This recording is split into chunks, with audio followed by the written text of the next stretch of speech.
Green Bay hustle, grind it up. Hit the field, we don't bluff. Touchdown dances, feel the love. Jordan's got that MVP stuff. It's time for Ohio. Let's go. Packers bringing that show. It's time for you know who. Wanna go, gonna glow.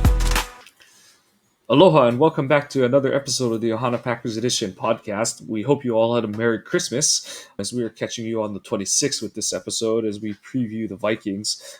Joe and I are recording this on Monday. We're back to backing it literally with our post game review of the Monday night Yeah, game. well, I'm getting deja vu right now.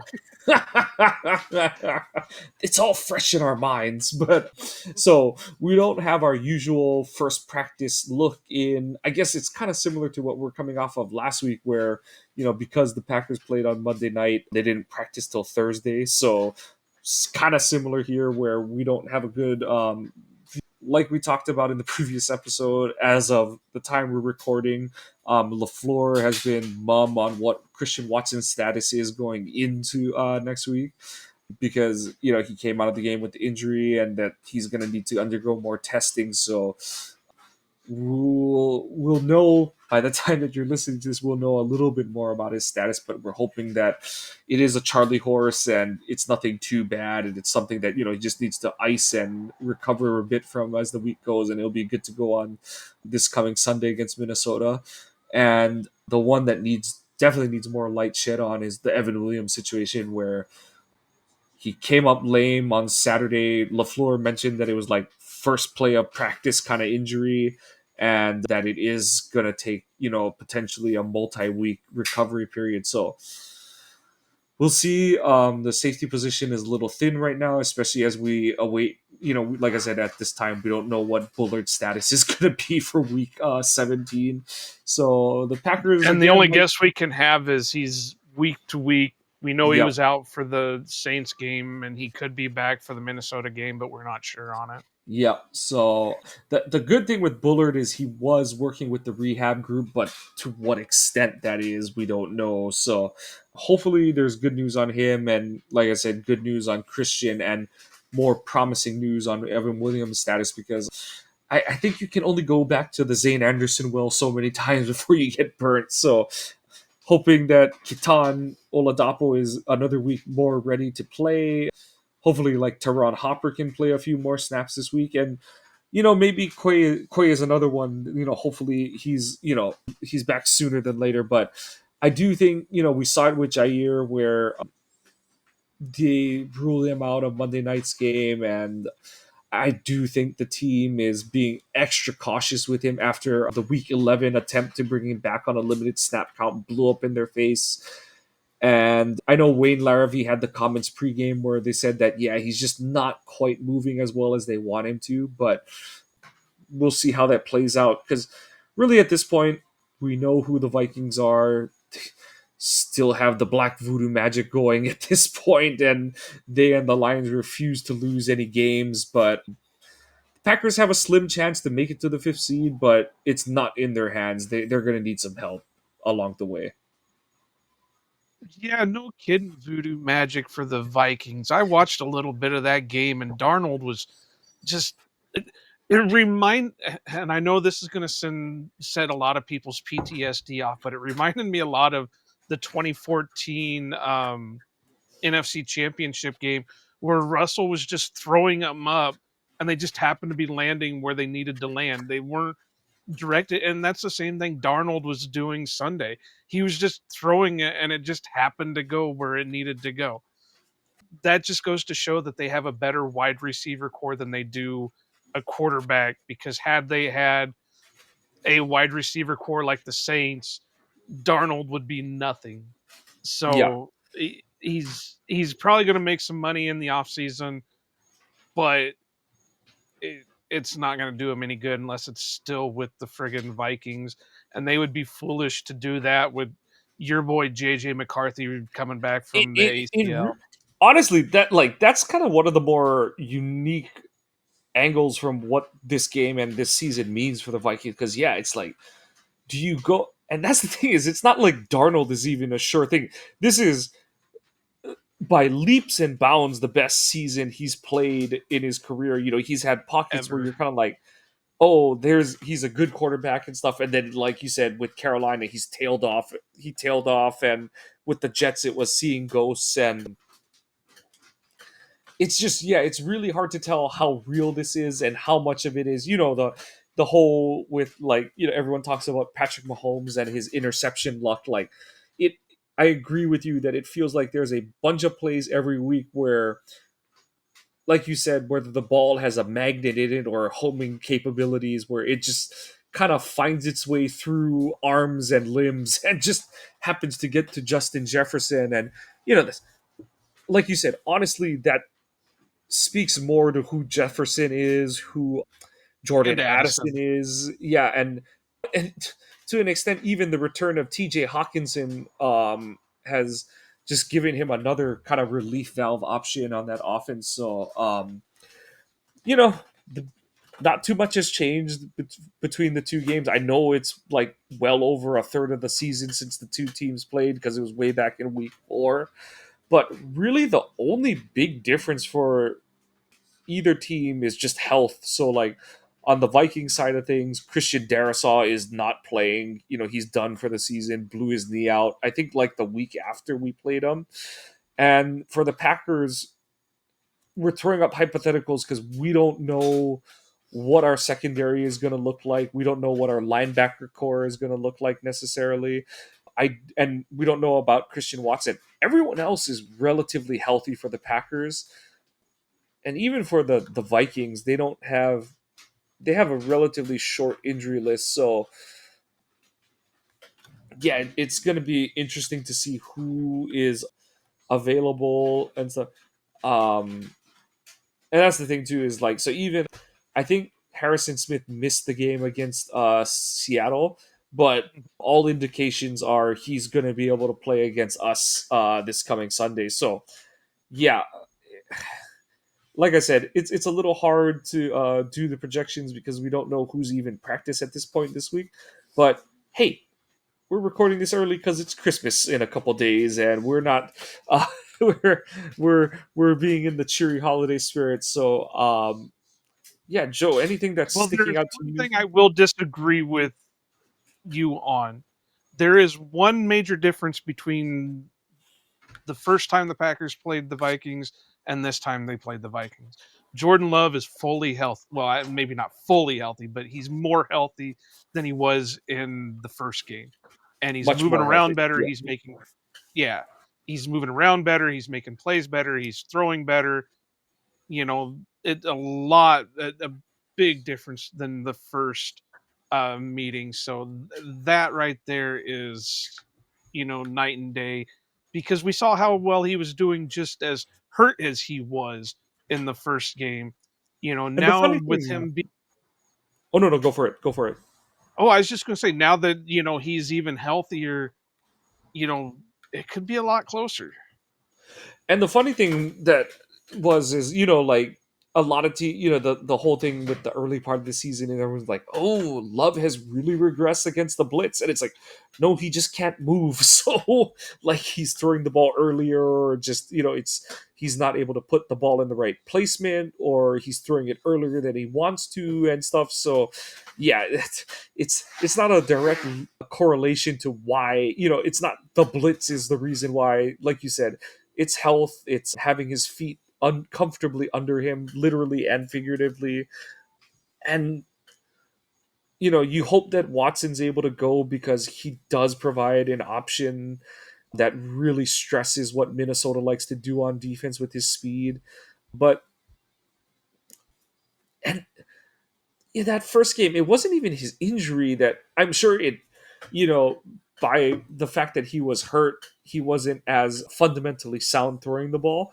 But there was just some weird ball bounce luck, both interception wise and like just drops and all that kind of stuff. So, and I think as we're recording, the Vikings are only 1.5 point favorites going into this game. So that kind of shows like where Vegas is sort of viewing this game. Obviously, that line is likely to move pending injury updates regarding Christian Watson, Evan Williams, Quay Walker, Javon Bullard. Jair, just seeing, where any of those five guys are going into this game. I do wonder if Jair will be able to go this week. It helps that it's an indoor dome situation, but the comments that Larrabee had prior to Monday night's game, where he flat out said that the team overall is pleased with where he's at, and they're treating it with kid gloves. But Wayne did kind of mention that they've noted, they're doing film review of Jair's practice film, and they're seeing that there's a distinct lack of explosiveness and in his movement. So, you know, I'm not here to say, I'm not an expert enough in anything medical to say like a week is enough time and stuff, but you hope that another week, and then the fact that they're not playing outdoors in the elements, they're in the dome in Minnesota, in the bird killer.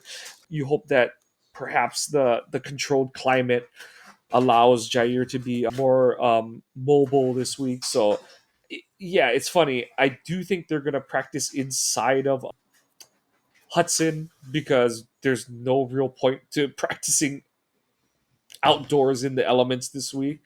But yeah, like I said, a lot of hypotheticals because we're recording this so early and we don't have a lot of medical updates at this point in time.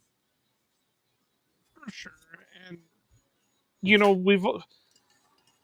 we're seeing the defense progress a little bit more, getting a little bit more comfortable with their stuff, and that should help out a little bit more. Yes, the injuries, but you also got to, and I think everybody else got to remember that the Packers love to play these games when it comes to injuries. They don't play games with the injuries themselves, but they play games with the statuses. So yeah, we're still kind of keeping an eye on Jair. We're at this point, could mean that we're just holding him out of the Saints game. That way, he's fully ready for the Vikings game. Not saying that's happening, but that's the type of thing the Packers are known for, is to, you know, to up play these injuries so it looks worse than what it actually is when it goes into that game week. So the whole Javon Bullard is week to week. Maybe it was a 1 week injury and he'll be back for the Vikings game. Evan Williams, he was listed as questionable because of the quadricep. They didn't really make him, he wasn't fully out until game time. If you understand what I'm meaning. He was Yeah. questionable going there, but it wasn't until game time that it was a game time decision. He could be back for the Minnesota game. You know, but it is what it is.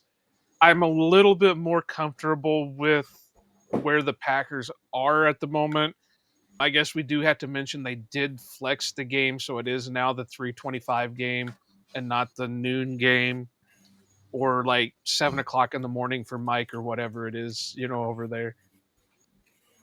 So, you know, it, like I said, I'm a little bit more comfortable with this game than I was with the first matchup.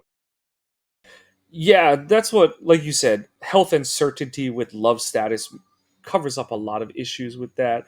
So it's, yeah, that's the trade off. So, like you said, we can just turn this into what we want to see. The injuries make it hard to tell, but you just don't want to see them get dog walked up and down the field on defense. You'd like to see them, I don't expect them to create a lot of sacks this game necessarily because Darnold is playing so confidently and almost Dutch courage in terms of, like you said, where he's kind of just putting the ball up and trusting Jefferson and Addison to be, superstars and able to just reel in his sort of almost YOLO balls in some senses because, yeah, like that's the quarterback, that you know, he is another of the quote unquote gunslinger type and stuff. So, you just hope to see that, you know, McKinney will be able to get another interception off of him. Maybe Nixon can get one because he's playing a little more freely and a little better in coverage. But yeah, like it's that's what I want to see on defense. I'm not expecting them to shut down the Vikings offense is wishful thinking at this point, especially if they're going to be missing players at the second and third level of the defense. But just, Halfley continuing to be aggressive, but not just getting, bushwhacked up and across the field by O'Connell's offense. And then offensively, push the ball downfield, take advantage of Floyd's attacking scheme, and just continue to show, like you said, that just be another game better than you were last week. They played really well. Like I said, the first three drives, bing bang boom, you had three touchdowns, you were up 21-0. But then, whether it's a lack of efficiency, just a lack of precision, or taking your foot off the gas because, like I said, the Saints didn't want to be there and you just didn't want to get any more injuries, especially after Watson got dinged up. So, it's a combination of all three of those things, but just try and, do what you couldn't do back in week 4, and that's play clean football. Yeah. And no soft coverage. Make sure you're, you know, do what has been giving you success more than doing what, I guess that's the obvious take. Do what gives you more success. A little bit more of your, your press, your man coverage, stuff like that. Don't go into the soft coverage because we know that doesn't work with the players on this team. I have to give Aikman credit. He was really raving a little bit about uh Halfley's defense, especially when it came to Zane Anderson's interception, because both Zane and Carrington like swapped out. Carrington went into safety mode and Zane went into corner mode, and flip flop back and forth. So hopefully we don't have to see Zane out on the field, but if that's what they're able to do, go for it. And of course you hope the pass rush will be there, because the minute Darnold panics, we know that. Yep. So get the rush on him. That's another thing. I think, wasn't Devontae Wyatt out for the Vikings game, the first matchup? I think Or he so. was either out or he was banged up. So that'll be another one. I don't know. I suppose I can go back and look at it, but I don't even remember who was all in and out for that game. I think. Hold on. Uh, give me the I think he got hurt. He either got hurt that game or. Uh, yeah, he got hurt that game. I don't remember exactly at what point, but yeah, at some point in that Minnesota game, he got hurt, and then he didn't come back till the Jacksonville game. It must have been early on because he only played 25 snaps. So, yeah, so having him back healthy should help defensive line. The rotation that they're working on with the edge rushers should help out a lot. Right now, we're flying by the seat of our pants because we don't know what to talk about because it is early. So, deal with it. So yeah, I mean, let's do some quick over unders and then we'll call it good so you can get back before Marisol kills us both. So I know I do this weekly, but I'm going to do it again because of the ranking that the Vikings defense is. And I think according to this, they're like 5th in run defense. So we're going to do over under 65.5 for Josh Jacobs. I think we're gonna go over, and I think because this is one of those games you save him for, if that makes sense. And it might not be the most efficient, but I think they're gonna get there because I think they need him to. For sure, and I just happened to have it pulled up because I was trying to look for the injury report for that game. He ran for 51 yards in that first meeting. I think with Jordan Love being back or near 100% with his stuff, that'll open things up a little bit more. And because I mean, even being hurt, he still threw for 389 yards that game. And with the So, receivers dropping like 14 passes or whatever the hell it was. right. And he threw 3 interceptions too. So I'm going to go over with it. This must be boring for anybody that listens because we tend to agree on these way too often. But if he went for 51 the first time around with as many times as they had to throw the ball because of how down they got, you got to imagine he's going to go for even more with a more comfortable line and Love being back to where he should be. Plus, I think Toyota Thon's still going on, so I think we're good. Let's do over under 2.5 sacks for the Packers defense. I think it's going to be under, but I think that's because the pressure is going to be there, and I think they're going to force Darnold into a couple mistakes, but I don't think they'll actually get the sacks. This one I think we are going to disagree on because I think they'll hit the 3 mark, and I think it's because they're more comfortable with what they're doing. So what their last meeting was week 4. We were 4 weeks into a new system, you know, well, I guess technically 7 weeks into a new system but whatever. But they were into a new system for a short amount of time. Now they're getting more comfortable with it. We've seen what they did against Miami. They did put pressure on Goff in Detroit. We just saw what they did with the Saints. They're getting home. It's just I think they're more comfortable. I do think they're going to hit it about the 3 mark. If they get more, then they're definitely going to win this game. But I'm gonna say they hit the 3 mark. Let's see, one more. What can I come up with? One more. Let's do this one. Over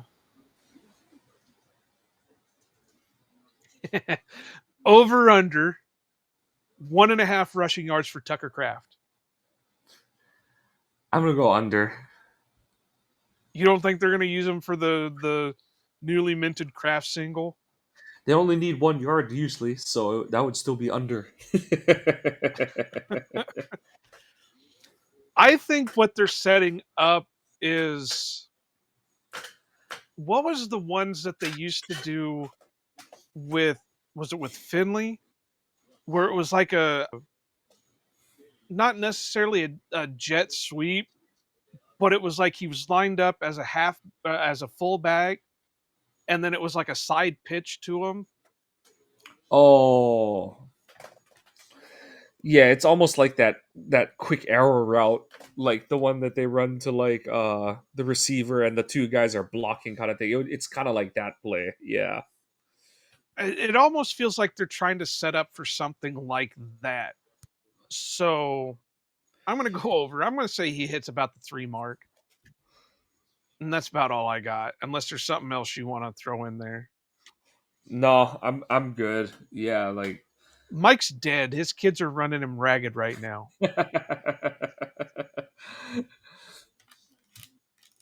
but yeah, Okay. otherwise So since this is coming out after Christmas, we have to go ahead and ask it.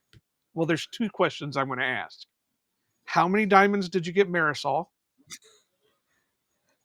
none because I'm not made out of gold. Oh, don't give me that shit. I know you're saying that because she's there right now. So I'm going to throw out a number.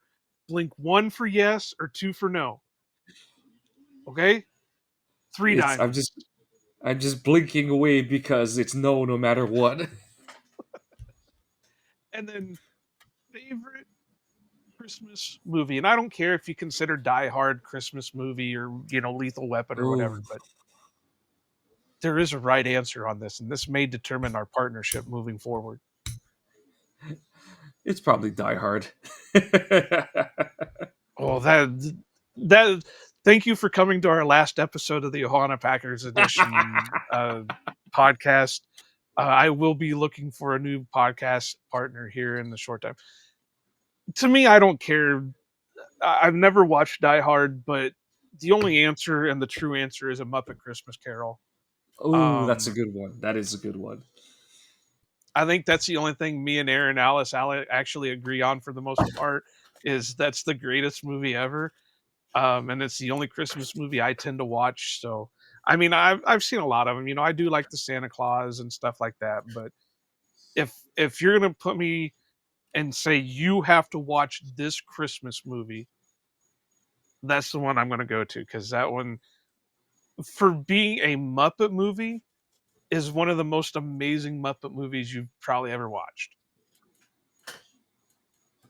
Good We probably should deals. have done that all on the first episode, but hey, we're both dead tired and we're trying to rush through things. Yep. So that's gonna do it for this one. If we just follow us on the social medias, at Ohana Packers, at Ohana_Packers on Twitter. We'll be tweeting out if there's whenever there are any updates regarding status of the players that we mentioned before.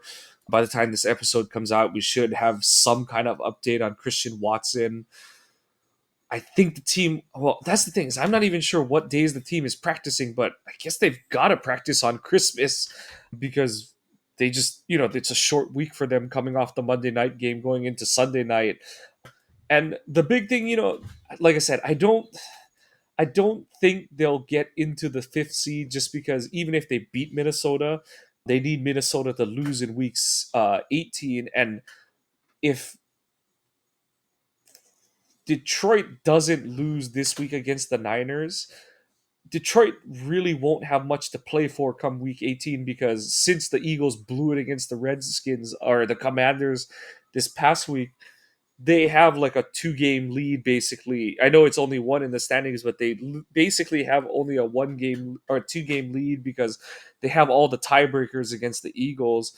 And if the Packers beat the Vikings coming Sunday, the Lions will have nothing to play for in week 18. So really the I big kind thing of that disagree with you, because I don't think Dan Campbell's the type of coach that is going to that is willingly true. sit people. That is true. But my whole thing is just don't fall into the 7 seed, and not for what you're thinking of in terms of the matchup. It's more that if you're the 7 seed, there's the outside chance that you have to play the stupid Monday night game, the Monday night wildcard game. And then if you win, which shouldn't be, you know, it'll be tough because you're probably playing Philadelphia. But if you do win, then you're on a short week going to Detroit or Minnesota. Oh man, could And you imagine it?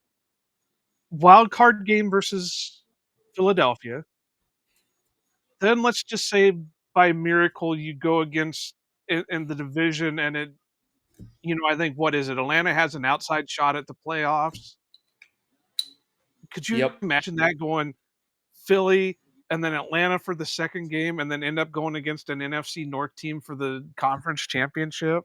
yep. So, or actually, no, they would play because it would be like last year where they played Dallas, the number 2 seed, and then they played the Niners, the number, because if you're the 7 seed, you're playing the best team remaining every time. So they would play whichever one of Detroit or the Lions won the division the following. So my main thing is, like, don't get put in the position where you're playing that stupid Monday night game, because it's very likely that the NFL is stupid and is like, ugh, doesn't matter you played Monday night, you're playing the Saturday game kind of thing. So don't get screwed by the potential schedule. So you got to keep winning to stay out of that 7 seed. But anything else, Joe, or are you good for tonight? I'm good. Just make it a good game and come out of it healthy, because we do have the Bears after that. Not that the Bears are scary, but we can't give them anything more to chirp about. So, yep. Please check out the website, ohanapackers.org. Support the channel, buy our merch. Joe is going to just, with every win, there's a new quote that comes out from the players, and Joe's going to put it on a shirt, a mug, a t shirt, a sweater, a hat. So keep your Hey, eyes this posted last one there. I came up with, Dobbs, I think is the best thing I ever came up with. And I don't know how many of you remember the joy of painting and Bob Ross with his happy little accidents. This one was a happy little accident, and that damn thing turned out amazing. So go buy it. So check that out. Check out the merch. Support us. Support our writers. Follow the podcast on your favorite or on your social medias at Ohana_Packers on Twitter, at Ohana Packers Edition on Instagram, and just search us on Facebook. Follow the podcast on your favorite podcasting apps. Give us a like and a subscribe if you're enjoying what you're hearing. And positive or negative comments, please give them all to us so that we can create the content you're looking for. Like we said, we hope you all had a Merry Christmas. The Packers gifted us a spot in the playoffs, and we're hoping that they can give us another big win against the Vikings, just like they did last year. But until then, for Iowa Joe, I'm Mike. Go Pack Go, aloha, and happy holidays, everyone. Green Bay hustle, grind it up. Hit the field, we don't bluff. Touchdown dances, feel the love. Jordan's got that MVP stuff. It's time for the up. Let's go. Packers bringing that show. It's time for you know who wanna go.